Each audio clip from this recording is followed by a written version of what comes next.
Today we study photons. Before we study Einstein's relativity, we studied the equation of motion for the electromagnetic wave that is called Maxwell's equation. Maxwell's equation states that the electromagnetic fields are propagating with the speed of light, and people were wondering about the medium, existence of the medium for the electromagnetic wave. Actually, the sunlight coming from the sun travels in the vacuum, but by the time we were not able to, to see what the vacuum really is in the space. Now we know it is almost a vacuum. So they assume that there exists an absolute reference frame in which the medium of the electromagnetic wave is at rest. And that was called, the medium was called ether. And Michelson searched for the existence of the ether and its a rest frame. And his assumption was wrong, proved to be wrong. And because of his final result for the experiment, Michelson-Morley experiment, he confirmed that the speed of light is always the same in any inertial reference frame. This result is absolutely different from the consequence of Newtonian theory based on the Galilean transformation, and we had to find the correct space-time transformation rule that is now called the Lorentz Transformation. This Lorentz transformation keeps the scalar product of any four vector defined in the Minkowski space to be invariant. It is very similar to the invariance of the square of a vector under rotation, that is the Euclidean vector. Anyway, final result states that the space-time coordinate, that is now called forward displacement of a massive particle, is of the form, if it is moving with constant velocity, ct/vt. And the space-time coordinate of light is a ct c vector t. From this, for a case of massive particle, space-time coordinate in the rest frame is just c tau, where tau is the proper time and the spatial component vanishes.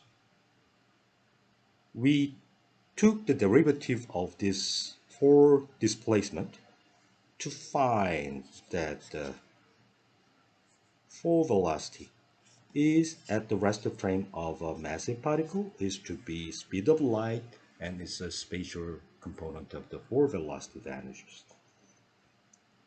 After boosting the particle, the forward velocity acquires the velocity of this kind of form. Just like the forward displacement, forward velocity has the invariant square or scalar product defined in the Minkowski space.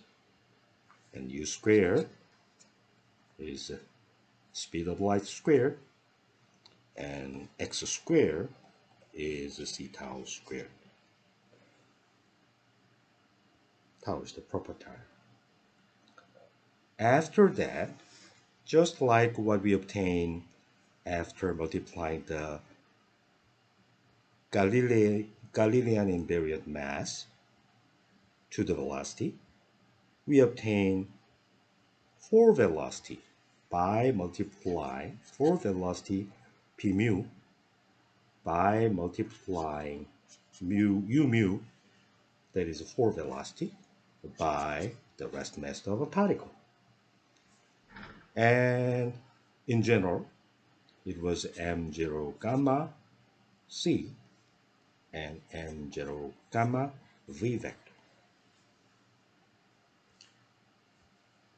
We have identified the spatial component of the 4 vector is conventional free momentum, spatial part of the momentum, and the conventional free momentum is mass times velocity, while the mass in the Newtonian theory is invariant on the Galilean transformation.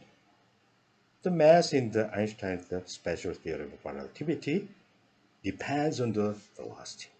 It depends on the speed. That is a product of the rest mass and the Lorentz factor. And finally, this is strange term appearing in the time component of 4 vector was finally identified to be the energy of a particle, and that energy of the particle is still non-vanish even if it is not moving, and when it moves it acquires kinetic energy, that is mc squared gamma minus 1. Sum of the rest energy and the kinetic energy was proved to be m0 gamma c. And using the definition for the variable mass depending on the velocity, it is just mc squared, mc squared, where m is m0 over square root 1 minus c of v squared over c squared. Okay.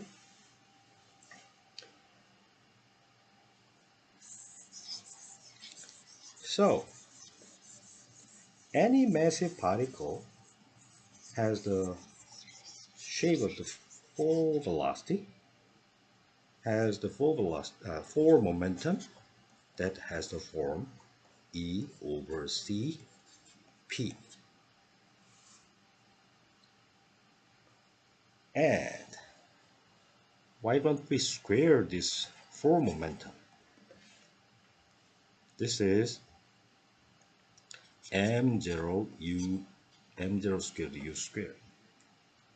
This is for velocity squared. And for velocity squared is the speed of light. It's m0 c squared. It is invariant quantity.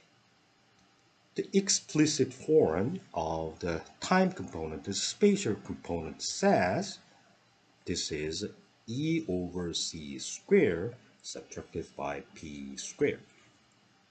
We call this one is mass shell condition. Using this formula, we reach E over c squared equals p squared plus m0c squared. If we take the square root, energy over speed of light is the square root of p squared plus m0c squared after throwing away the negative energy solution. And actually the negative energy solution is proved to be the corresponding antiparticle state, but it is too difficult to discuss in this class. If you're interested, then you can learn later quantum mechanics and then relativistic quantum mechanics. Then there's the basic course for particle physicists. That you will learn what the negative energy solution really stands for. Okay, so energy of a massive particle is always written in this form because of the mass share condition. Now, you'd like to extend this idea to describe the photon. Now everyone knows what photon is, or perhaps everyone may have heard at least one time about photon. The photon is a light quantum. A photon is a light quantum. In classical mechanics, including Maxwell's equations, there was no particle nature of the electromagnetic field. It all only considered the wave nature of the electromagnetic wave. However, we will see in this chapter, photoelectric effect was the beginning of the idea of photon. That the light wave is not only a wave based on our observation of diffraction or interference, it has indeed the particle nature. Without assuming it to be a particle, it was impossible to explain what happened in the photoelectric effect.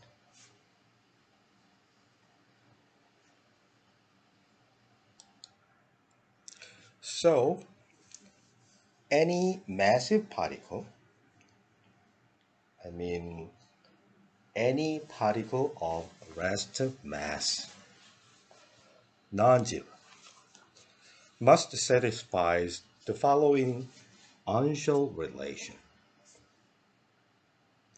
However, what happens to the case of photon? The electromagnetic wave is traveling with the speed of light. That's the point. There's a gamma factor for massive particle that is defined for the massive particle.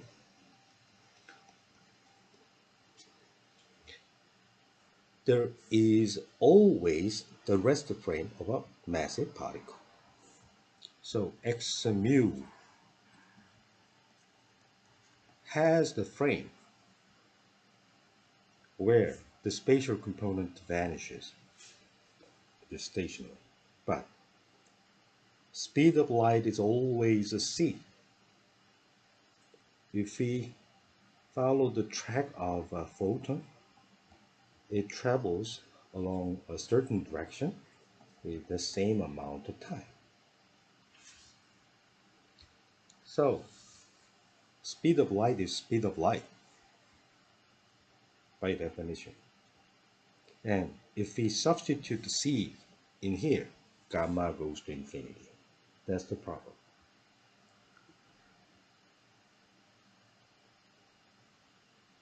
Is there any rest frame of light? No, not at all. There's no rest frame.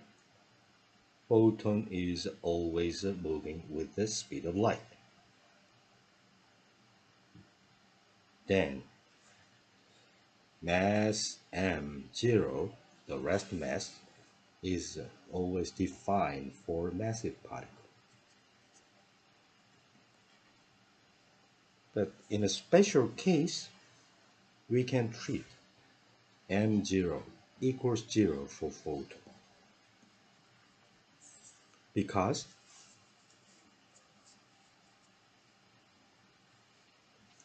we cannot boost the photon at all. Previously, if I boost by speed of light twice, what we have obtained is the velocity addition formula for the longitudinal direction gives c u v, and if we substitute u equals v equals c, then this is c plus c over 1 plus c squared over c squared, that is 2c over 2 equals c, speed of light.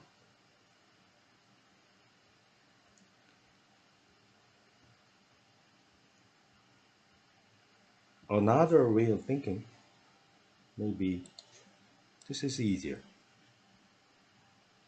If there is a rest mass, non-vanishing rest mass, then there should be a rest frame.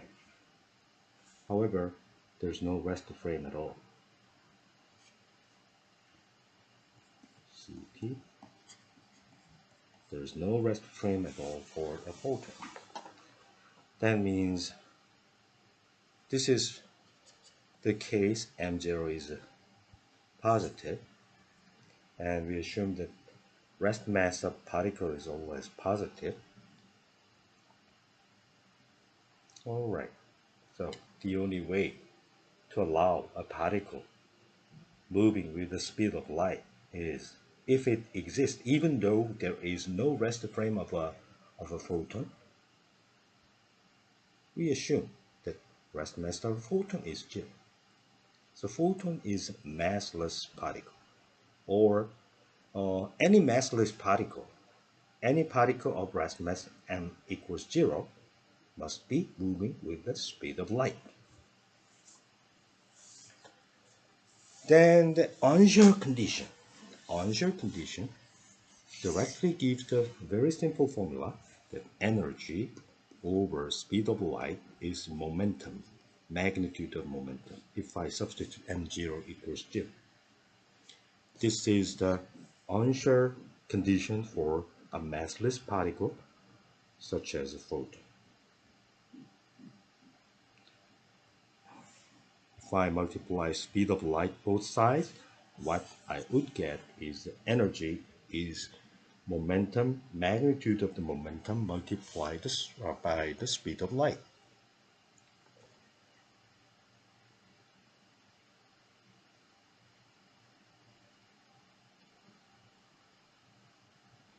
Now we make a transition to the quantum physics.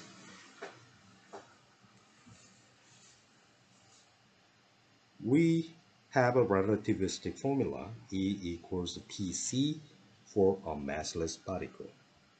Massless particle is the same as the particle that is always moving with the speed of light.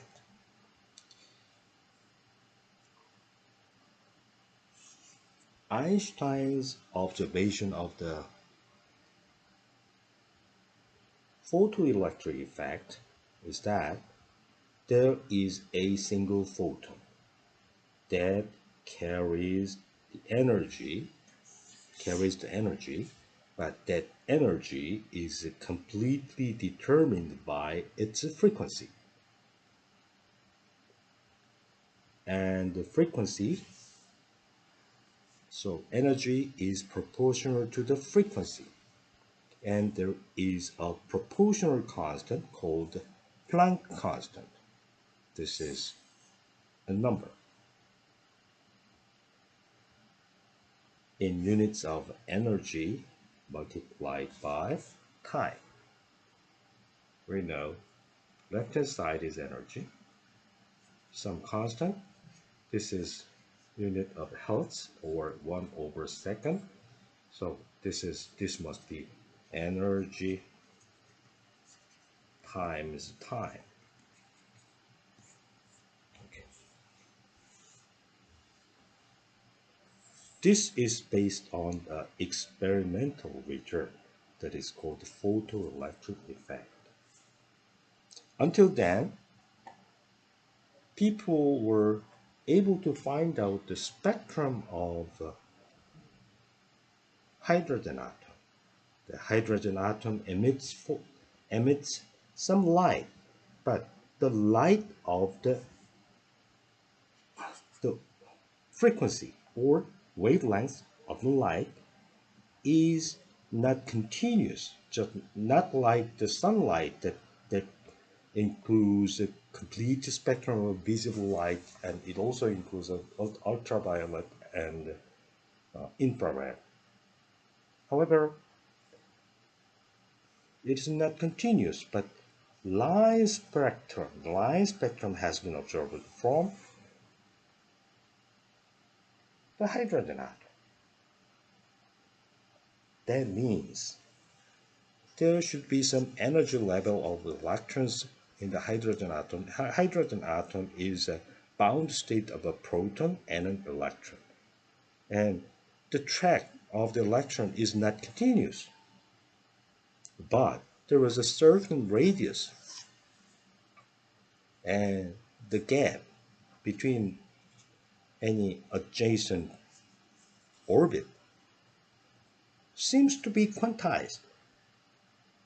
If it is not the case, the spectrum of light should be continuous. Rydberg found Rydberry. There was a tennis player, Bjorn Berry, and Ingrid Berryman. Rydberry. Rydberry constant is a constant that shows the spectrum, a certain wavelength. The 1 over wavelength is the Rydberg constant, proportional to the Rydberg constant. This experimental formula shows that there are some certain shells, some certain orbits allowed for an hydrogen atom, and emission of light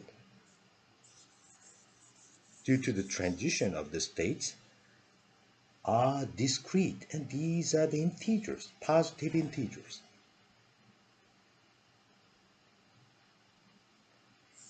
This is a very strong evidence that the hydrogen atom bound state has a certain energy level that are quantized, and this is over a scale that shows the quantization amount, and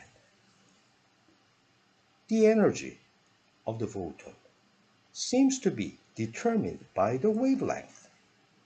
The wavelength gives the energy difference of these bound states. So this is a very strong background of birth of quantum physics. But Newtonian mechanics is not able to explain such kind of discrete energy level of the system. This is therefore, first of all, we needed special theory of relativity to explain Michaels-Morley experiment that the speed of light is always the same for in any inertial reference frame. In addition, the light emitted from the hydrogen atom have a certain wavelength that are quantized, and the wavelength seems to be determining the energy levels, the difference of the energy levels of the hydrogen atom. That is the very fundamental reason why people thought that energy is proportional to the frequency.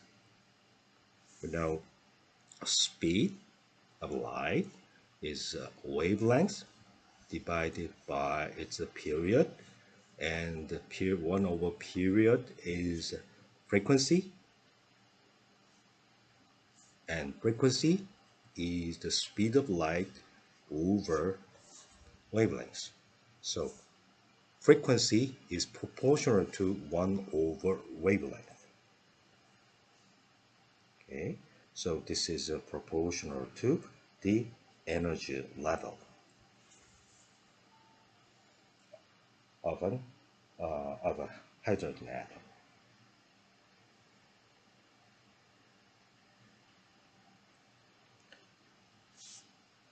The convincing result appeared from the photoelectric effect.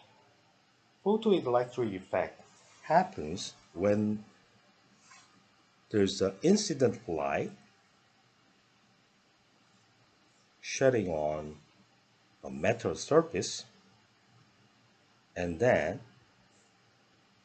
there's a photoelectron.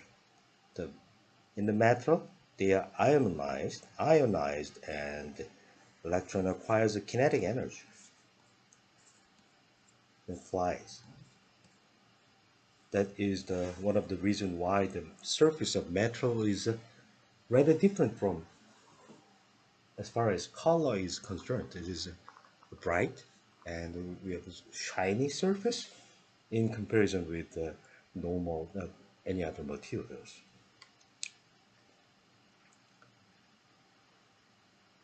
So to measure the kinetic energy of the electron, they have some stopping voltage that opposes the motion of the electron. So this is some tool to measure such kind of kinetic energy. The very basic result, the fundamental result is that, for example, red and blue, this one has a shorter wavelength. Shorter wavelength is larger energy. This is a longer wavelength. Now we know the frequency and 1 over wavelength is proportional to the energy, but anyway, at that time they didn't know at all. For red light, electrons are not emitted. And some blue light, electrons are being emitted. If I increase the intensity of the light, on the blue light, we have much more electrons, photoelectrons.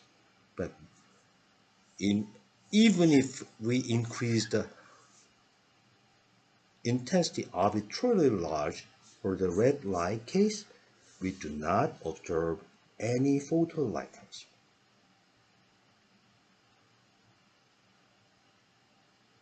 So intensity is proportional to the number of photoelectrons only if it has a wavelength shorter than a certain wavelength, that is a threshold wavelength. If we make use of frequency, there is a threshold frequency above which we observe, below which we do not observe any photoelectrons. That means the basic idea is electrons are trapped by this matter, just like a hydrogen atom holds the electron. But we require a certain energy that is called, written a capital phi as a work function. This work function represents the binding energy of the electron to the matter. And if we want to break this bondage, we need just like this is hitting the electron by light, and the light, number of light doesn't matter, and only a single light hits the electron. That's the first part. Even though there are increased intensity, no photoelectrons for the red light means it seems to be the average value is quite important, and each of them, any single photon hits the electron and break the bondage, and the electron flies. And this boundary, that is the threshold, is determined by the work function that represents the binding energy of the electron. As soon as it breaks the bondage, it flies, and that energy is proportional to the frequency. That's the next point. Therefore, the energy of the photon, in the electromagnetic wave, there is a single photon that can only interact with electron to break the bondage. And that energy is proportional to the frequency of the light. And that fact, this kind of model is supported by the real observation of the emitted line spectrum of hydrogen atom. So in combination, we they were able, Einstein was able to find this kind of idea. Let us closely look into the results of photoelectric effect. First of all, for a given frequency or wavelength, sometimes photoelectrons are emitted, sometimes not. Let us just consider the case when there are photoelectrons. Photoelectrons acquires kinetic energy, and the kinetic energy is distributed over a wide spectrum, and at some point we can find the maximum value of the kinetic energy, and that can be measured by slowing down the emitted electron with opposite potential. So the potential is controlled by using variable resistor, and then we can find some stopping voltage at which the photoelectrons are completely stopped, and in the circuit the current is not flowing anymore. So although the photoelectrons are emitted from the metal target, they are slowed down and because of the electric field. Okay, that maximum value of the photoelectron is, if we applied energy conservation, input energy for the electron is subtracted by a certain amount that breaks the bondage to the matter, and then remaining part of the energy is in the final state photoelectron. So input, output, and subtraction.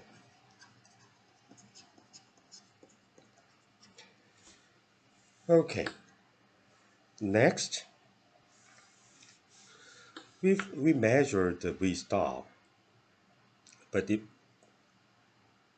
when we change the frequency, that is inversely proportional to the wavelength, we find we need higher voltage for the V stop.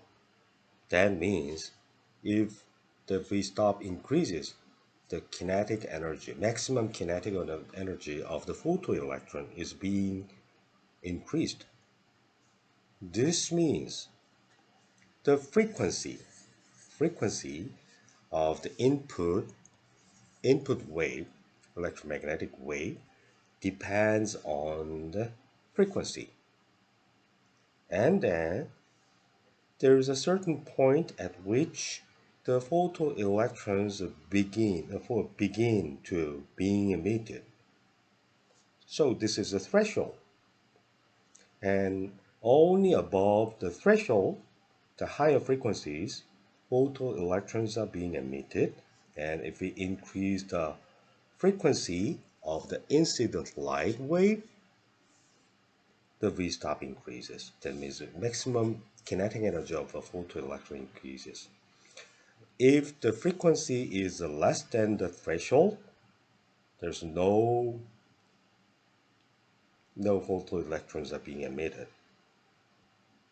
If we extend this line to find the y-intercept, then we'll find that this amount of subtraction, I mean, the bondage to the electron bondage to the matter is represented by the work function.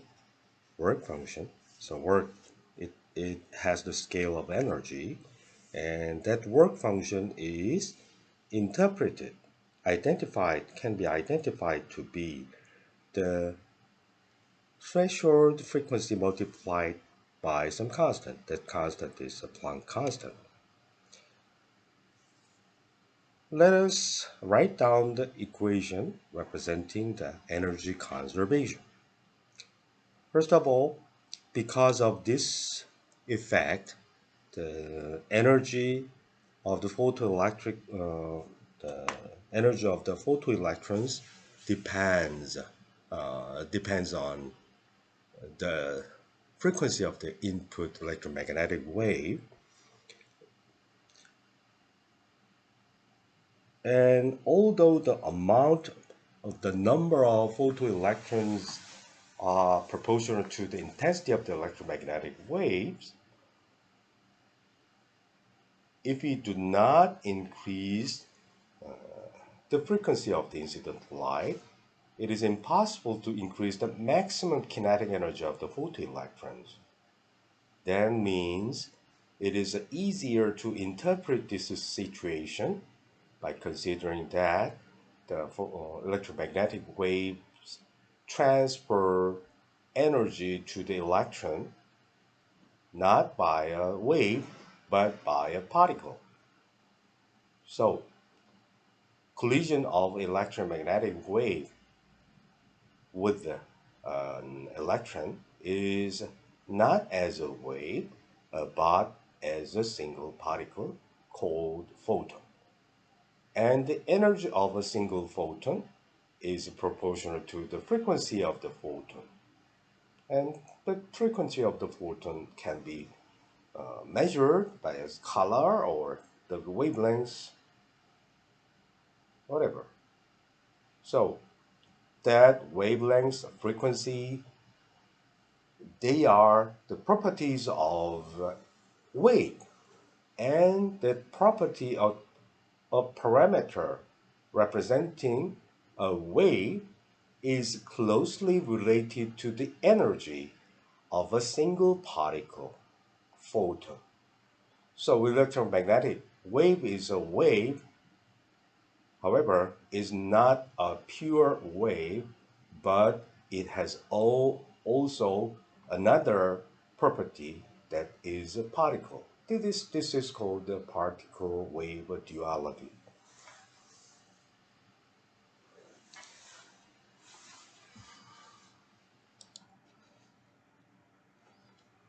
So this comes from the energy conservation. This is input energy, incident photons energy, and we have subtraction part phi, which is the work function. This one shows the energy required to break this bondage, and then the remaining part of the energy is transferred to the kinetic energy of the photoelectron.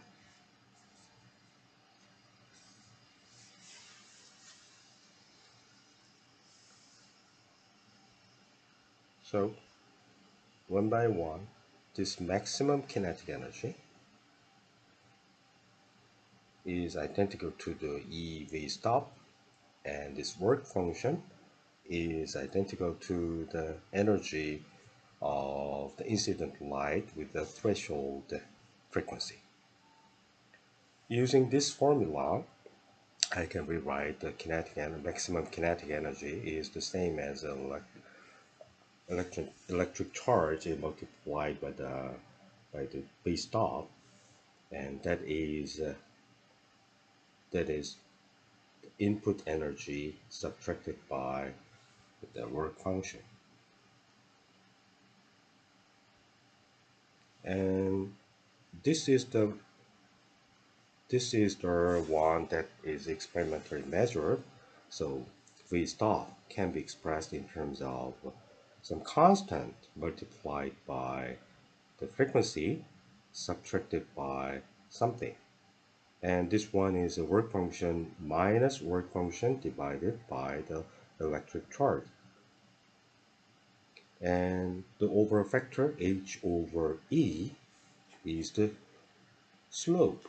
H over e is the slope of this straight line, and phi over e minus phi over e is the y-intercept of this graph.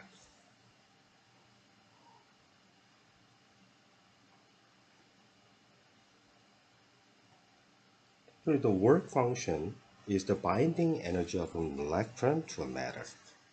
And we call that in the hydrogen atom, the proton is in here, electron has some radius, effective radius, and the radius, these radii are not continuum but discrete based on the observation with a Rydberg constant.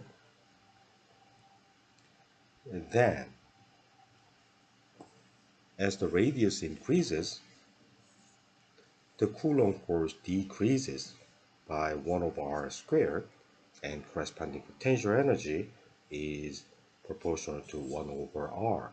So as the radius of the electron in the orbit is increasing, the binding energy should be,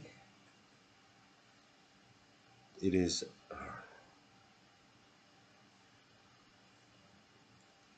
the breakdown of the energy required to break down the bondage becomes weaker and weaker and weaker, and it is very far, it is even even tiny energy, only a tiny amount of energy is required to break the bondage. But if the electron is deep inside, very close to the proton, then it is hard to break the bondage. The ionization energy must be bigger. That's the reason why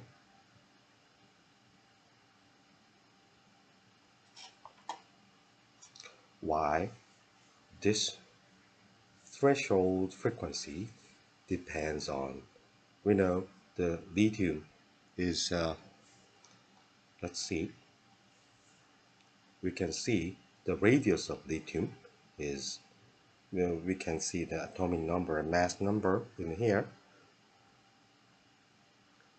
The radius must increase as this atomic number increases. Therefore, the work function decreases as the radius increases. Right now, we do not have any tool to quantify these numbers, but if you learn quantum mechanics in an advanced level, you'll be able to reproduce this one theoretically.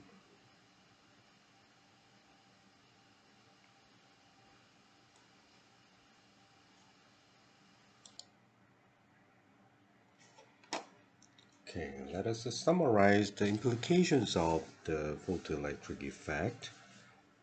The slope of the straight line, these straight lines for the V-stop frequency graph, that is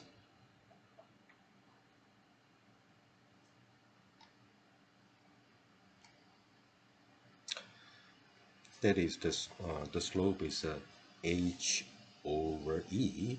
That is the energy of the electromagnetic quantum, so-called photon, is parameterized by the frequency proportional to the frequency. That proportional constant, fundamental constant for the energy scale in terms of the frequency unit, is called Planck Constant. So E equals h nu is a very important point that connects the energy of the photon, and we can combine this one with the relativistic mass shell condition that has energy mass relation, where m is the rest mass of particle. Now we have to admit the existence of the photon because of the photoelectric effect. We like to consider the relativity because the photon is flying with the speed of light. And as we have already discussed earlier, the rest mass of the photon must be zero. If it is not the case, there must exist a rest frame of the photon, but that is not true. The reduction to absurdity says the rest mass of the photon must be zero. If we substitute the rest mass of the photon into this formula, we end up with the result E equals Pc.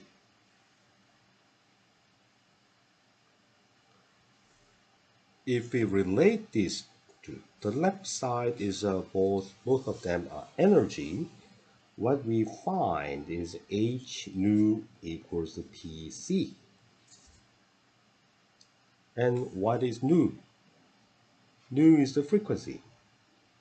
And Pc, this is speed of light, wavelength,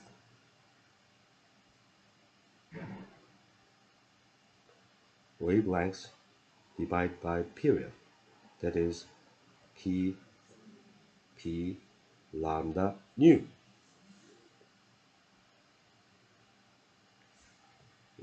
This nu cancels. P lambda equals h. What is that? P equals h over lambda. Actually, we shall find that this is the Bruyne wavelength. Lambda equals h over p. Oh. Lambda equals h over p. And this p is originally completely relativistic version because the unsure condition for any massive particle is valid only in the fully relativistic limit. It doesn't have to be always ultra relativistic, but it is always true if we so it is not coming from the Galilean transformation, but it is a Lorentz covariant quantity.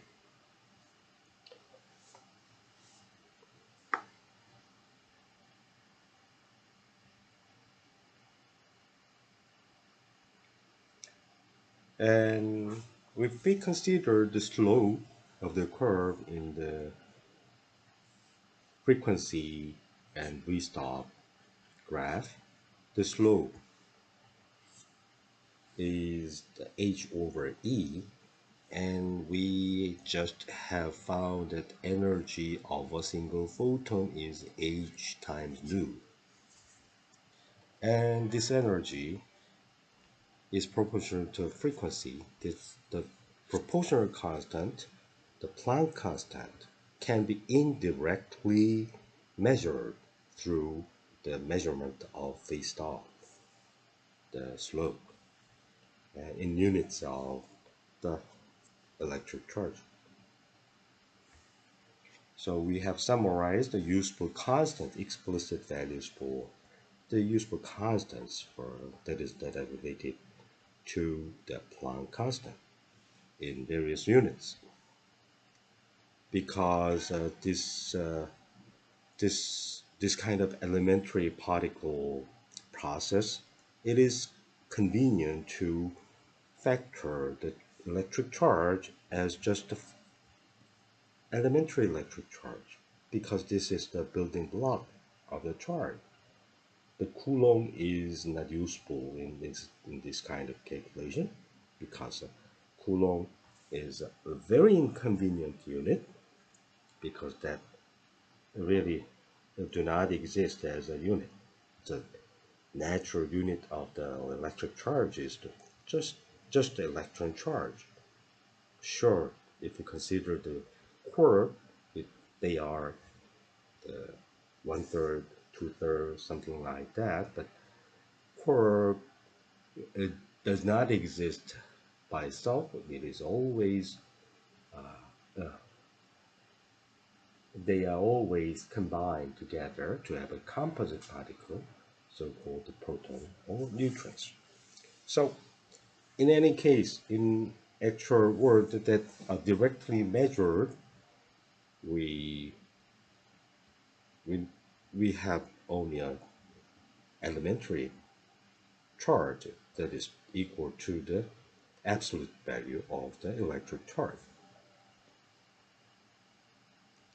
And in order to relate this one with the Rydberg constant for the line spectrum coming from the atoms, it is convenient to rescale it in terms of energy and wavelength. The energy,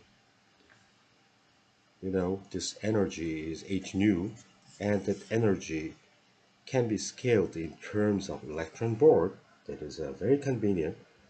And then wavelengths. And in the case we use the visible light, is it convenient to use a nanometer?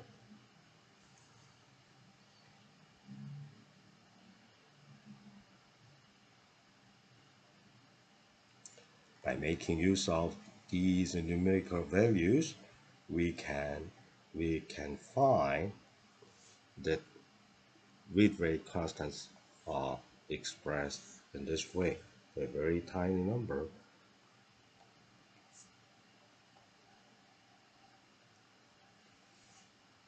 And each wavelength corresponds to each energy has the corresponding energy of the photon being emitted from the transition of the atom, and that energy scale is usually scaled with the fundamental energy level of the hydrogen atom, and that is closely related to the Coulomb potential of the electron against bounded to a proton.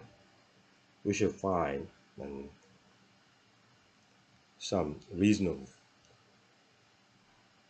explanation for this 13.6 electron volt for the fundamental energies scale. These are the examples of the various spectra.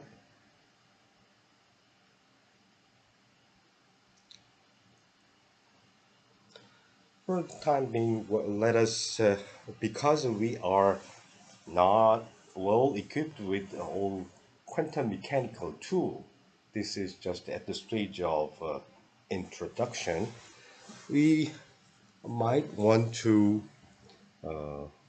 have an easier way to explain what's happening in the subatomic world.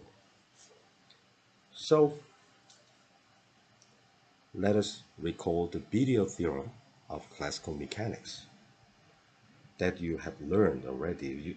Perhaps you have never heard about the Biot theorem, but actually you have made use of it from high school.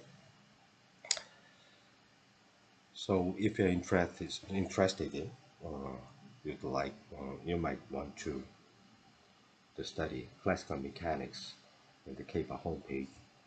So this is just a simple summary, but in short, a classical explanation. This is not quantum at all, so this is a wrong expression and wrong explanation, but has some reasonable idea for it to us. Coulomb's force between the electron and proton, and the Coulomb force filled by the electron due to the presence of the proton at the origin is in this way.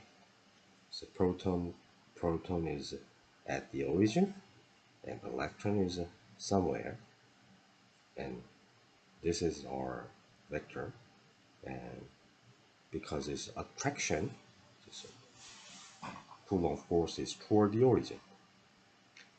We know that the kinetic energy and potential energy,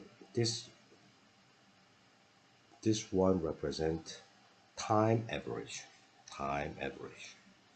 Average of kinetic energy, average of the potential energy can be compared by making use of Newton's second law.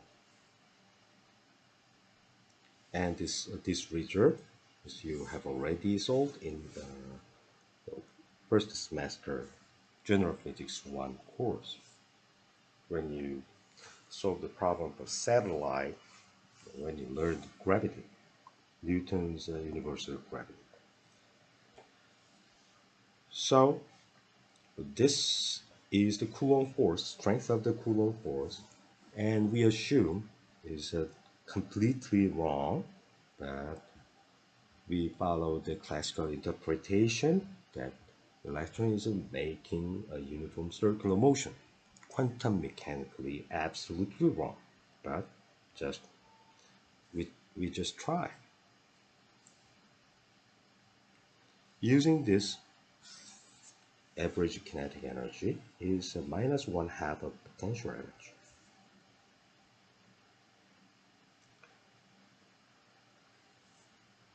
Based on this idea of video theorem,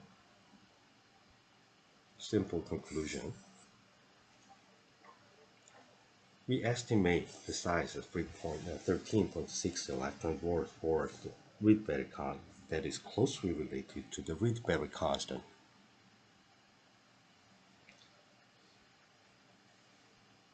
We write down the electrostatic potential energy, and substitute this formula to find out the time average of the electrostatic potential, and then using the conservation of total mechanical energy, we can substitute to here to find the total energy level. The total energy is the sum of the kinetic energy and potential energy. So this one is substituted. Factor 1/2 is applied. So 1 over 4 pi epsilon 0 is coming from the Coulomb's electrostatic potential energy, and we have factor 2 multiplied to the denominator. Using this, the absolute value of the energy can be estimated like that, and 3.6 electron volt is just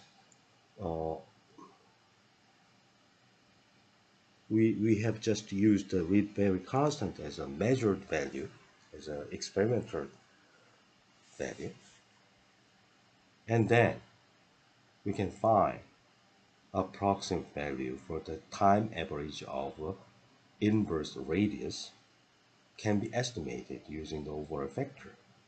If we divide this overall factor, that determines the strength of the electrostatic force, then we can estimate the size of the radius of the electron having the energy level 13.3 electron volt. The permittivity epsilon 0 can be substituted in here, and the elementary charge is this, and we substitute and we estimate the size of the radius using this purely classically mechanical formulation. Although this completely wrong argument, but is by accident. It reproduces actual measurement of the absolutely classical, absolutely quantum mechanical object, that is the radius of the electron. Effective radius of the electron is to be 0.5 10 to the minus 10 meter. That is called Bohr radius.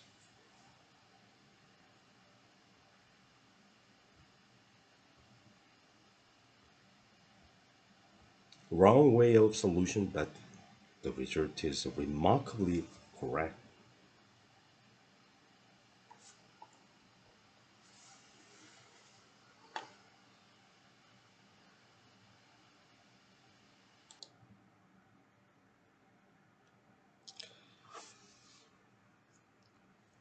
The interpretation of the photoelectric effect is a, a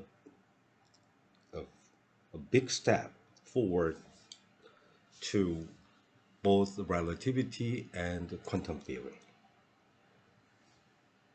Previously, based on the Michelson-Morley's experiment, people were able to confirm that the speed of light is invariant on the Lorentz transformation. That means that to any observer in nature, they can see the speed of light to be the identical number. This is a natural constant. In addition, Maxwell's theory explained very well about the electromagnetic wave in the classical sense. However, Maxwell's theory not uh, was not able to explain the photoelectric effect, in that the energy of a photon is an important parameter whether a photoelectron is emitted or not. There was a threshold frequency, and the interaction between matter and electromagnetic wave is only through a particle, so-called photon. And a parameter frequency or wavelength, that is an important parameter to describe a wave. However, that parameter is closely related to the decisive parameter that determines the energy of a single photon. And that energy of the single photon is completely well understood if we introduce the relativistic theory for a particle of rest mass 0. And the Bruyne wavelength was completely determined from the two formulas for the E equals h nu, or h bar omega, and E equals Pc. The first one has been determined from the photoelectric effect, and second one is coming from the mass share condition of a particle of rest mass m. And we have substituted the rest mass 0 to that formula to arrive at the energy of a single photon is speed of light multiplied by its momentum. And this formula is a completely relativistic one. Therefore, the resultant formula, P equals h over lambda, that is called the de Broglie wavelength, lambda equals h over p, de Broglie wavelength. This formula contains the momentum that is fully relativistic. It is not restricted to the non-relativistic theory, but the birth of de Broglie wavelengths is a completely relativistic theory, because the photon is always moving with the speed of light. Hence, the non-relativistic theory becomes absolutely wrong to describe the kinematics of photon or dynamics of photon. Now we are ready to test the form momentum, every component of form momentum. Now we'd like to study the energy momentum conservation through the form momentum conservation. And until now, the interpretation of the zeroth component of the form momentum, that is P0, to be energy divided by energy, the energy divided by the speed of light by Einstein, was theoretically confirmed, and experimentally we can see it's really working. The first such kind of experiment is called Compton's experiment. In photoelectric effect, electron used to be bounded to matter, and the incident photon required energy higher than its threshold. The threshold frequency or wavelength determines the bondage, the strength of the bondage of the electron to the matter. That is a work function. However, if we increase the frequency very high enough to reach X-ray or higher, then the energy of the incident photon is much greater than the work function. So the Compton effect, in Compton effect, still it used the target that holds the electrons. However, the work function is negligibly small in comparison with the incident photon's energy. We can make a good approximation to ignore such kind of binding energy of an electron trapped in an atom. So, for simplicity, we just consider this interaction. Photon hits an electron and they make a scattering. In the fixed target experiment, fixed target means target is at rest in the initial stage. Electron is just standing still. And photon flies. And there is an energy of a photon.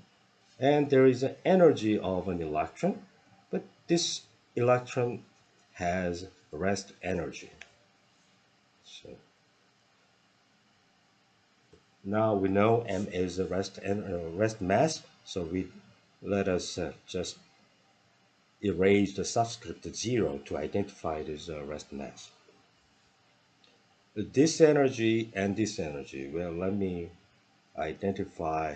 use a different notation. So use eraser to rewrite this one as K absolute value C. When the free momentum of this photon is this, then energy of this photon is momentum, magnitude of momentum multiplied by the speed of light. This is the initial energy. And then when it hits the electron, they scatter. Both the electron and the photon flies. Let's see. This rest electron and this moving electron. This electron has the energy m gamma c squared, and gamma is always greater than 1. In order to have energy conservation, energy is initial plus mc squared, and the final, let me call the momentum to be prime, c plus m gamma c squared. If we compare these two,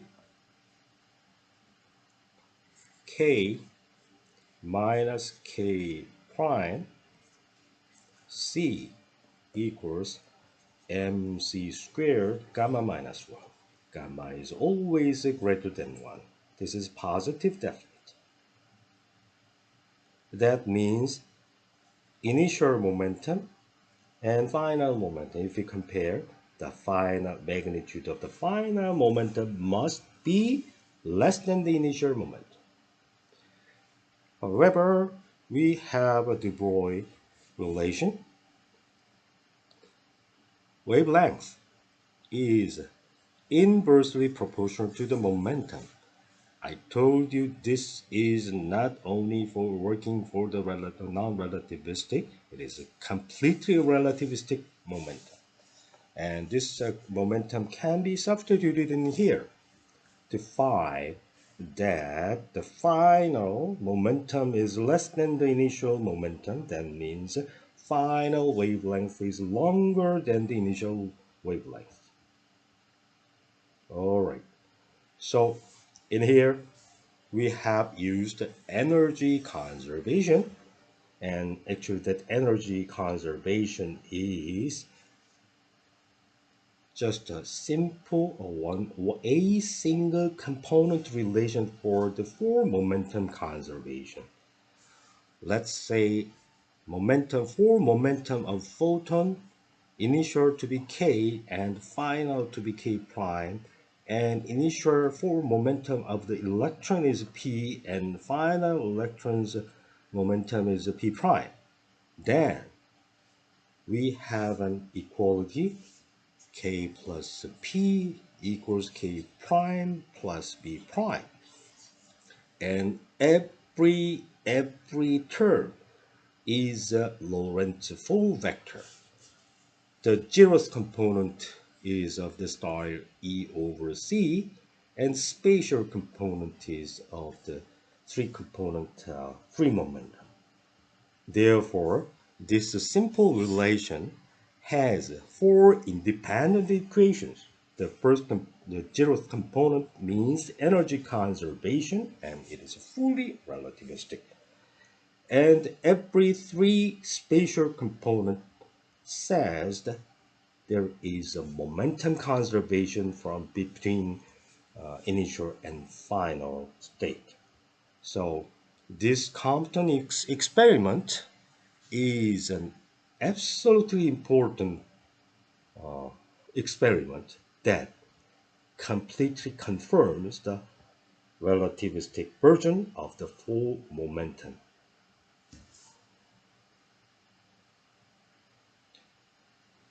I have told you all of the result absolutely very well. So you can just follow the standard derivation, and actually I have provided very interesting questions that extensively use the four momentum representation to find the energy spectrum of the scattered light. And this is a fixed target experiment, but we can always, the physics is the same for in any inertial reference frame. And actually, for experimentalists, it is good to use the fixed target experiment, fixed target analysis.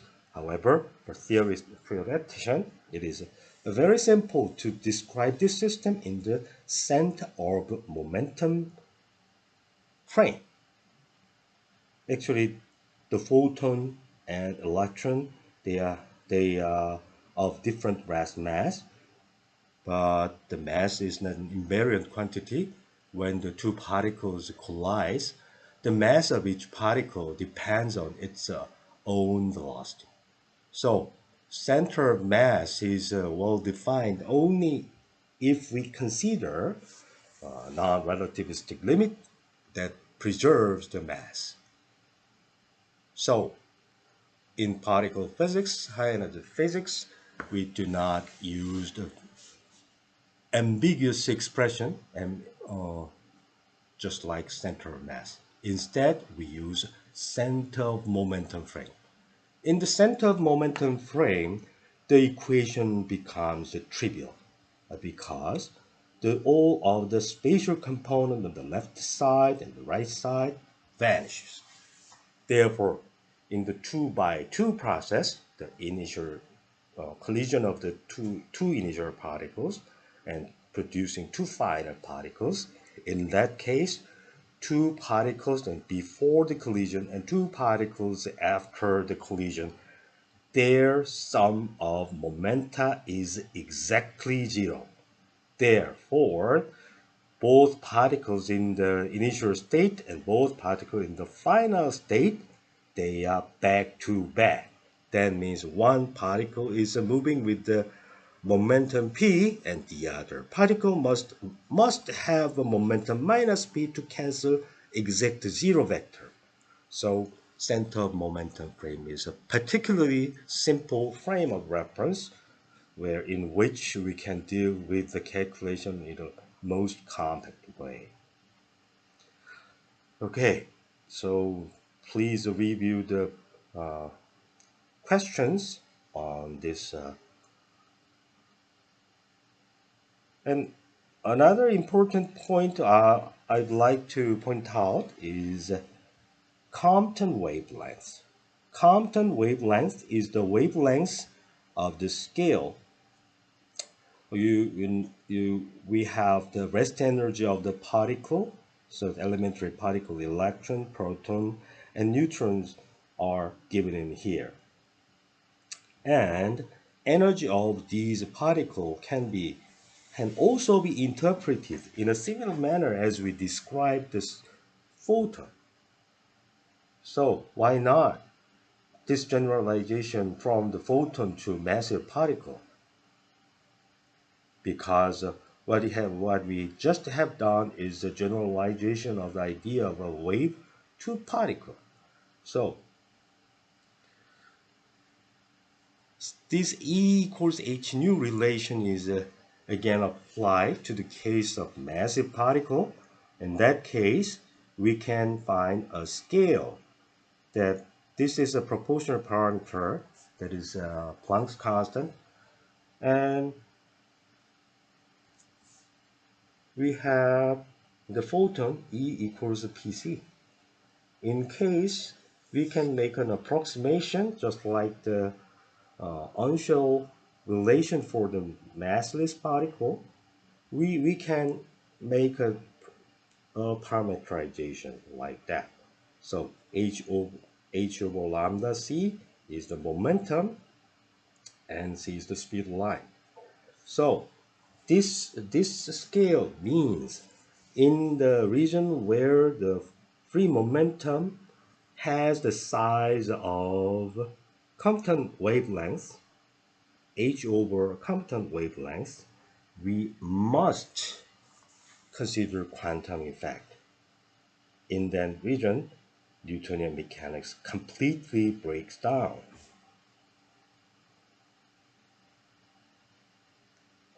And I hope you have fun to reproduce this result coming from the energy momentum conservation.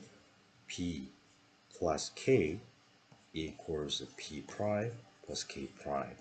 And every element is of the style energy over C momentum. And this is a photon, so we have